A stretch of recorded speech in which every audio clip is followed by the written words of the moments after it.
Hi everyone. The FIDE candidates is now just 1 week away. It's happening in Cyprus, and there's a lot of action happening. People are waiting for the tournament to begin, but there's a war that's happening and it has some impact on this tournament. So, there are some developments that I want to talk to you about. Firstly, these are the 8 players who are playing in the open section. Until now, no one has pulled out or spoken anything against the event that they won't be able to make it. So I think everyone's ready to play. But in the women's section, out of these 8 players, we have 3 Indian players, and one of them, Koneru Humpy, has spoken up and in an interview with Hindustan Times done by Susan Ninan, she spoke about a few things which I want to read out here. She says it just doesn't make any sense. It's dangerous to travel anywhere near West Asia at this point when there's so much tension and uncertainty. The war started around a fortnight ago. It's still ongoing, and the tournament is less than 2 weeks away. I don't think any official body would dare to host an event in the region at this point. Just so that you know, Cyprus is here. It's near Lebanon, uh, Israel, and it's an island. And well, it is close to the um, close to where the war is happening. There also have been incidents on the island. For example, on 3rd of March, which is roughly 15 days ago, there were stories that the British base was hit in Cyprus. Uh, from an organizational point of view, it's not just the right call, says Humpy. It's one of the most crucial tournaments, and you have just 16 top players combining open and women. To think of, why not look at alternatives, different dates? As someone who spent decades in chess, I thought I should speak up, irrespective of whether you are a champion or not. If you can't speak up when the situation demands, it means that you have learned nothing from the sport. And then she spoke about the candidates means a lot to me. It might even be my last candidates. I'm already 39 years old. There's no guarantee that I'll qualify again, or I may not even be professionally active. Who knows? But I think it's only fair to look at the larger picture. I was in a dilemma about pulling out because I worked hard for 2 years to qualify for the candidates and have spent months training for it.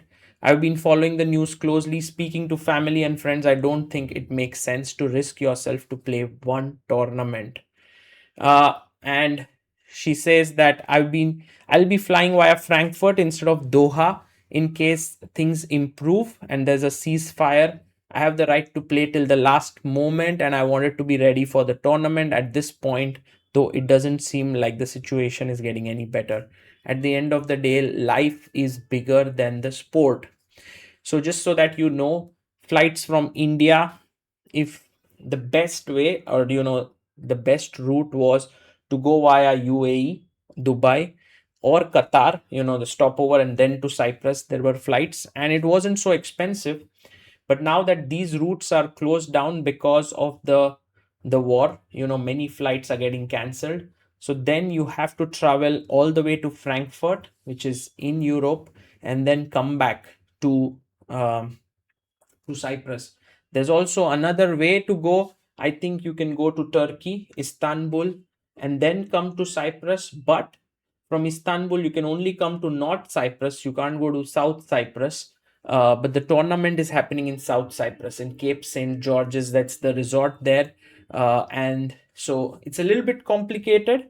So maybe it's better to travel to Frankfurt, like Humpy is saying, or to Athens or to such country. And the flight rates are going high. Like if you just right now search any flight from India to Europe, it's very expensive. Uh, Humpy actually made a tweet as well. This was yesterday, and she says, I know that alone I may not be able to change anything, but regardless whether I play in the candidates or not, I felt it was important to express what I genuinely feel. I'm truly grateful to everyone who has shown their support. For those who cannot understand the sensitivity of the situation, I choose to leave it at that.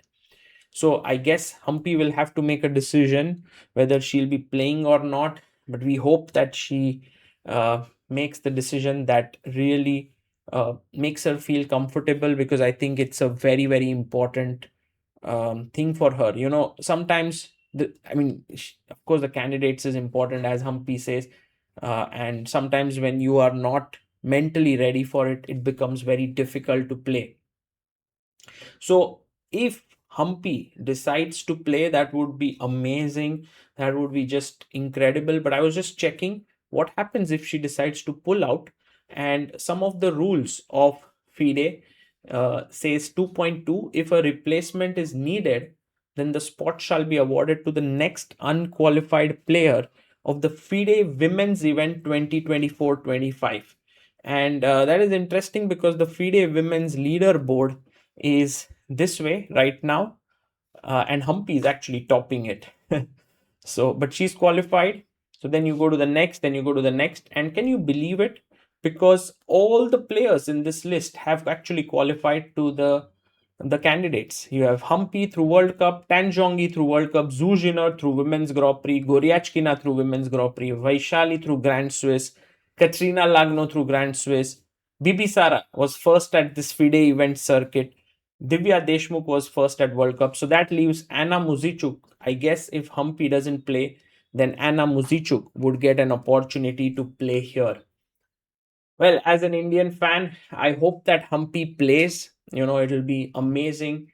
Uh, Amruta and I are also planning to travel to the candidates. We've been figuring it out how to get there, and yes, the tickets and all are complicated, but it's something that, if the candidates is happening, we don't want to miss it. We want to be in Cyprus and do it, and I can completely understand where Humpy is coming from.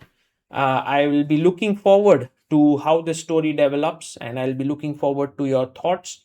Please do let us know in the comment section. For now, this is Sagar Shah signing off.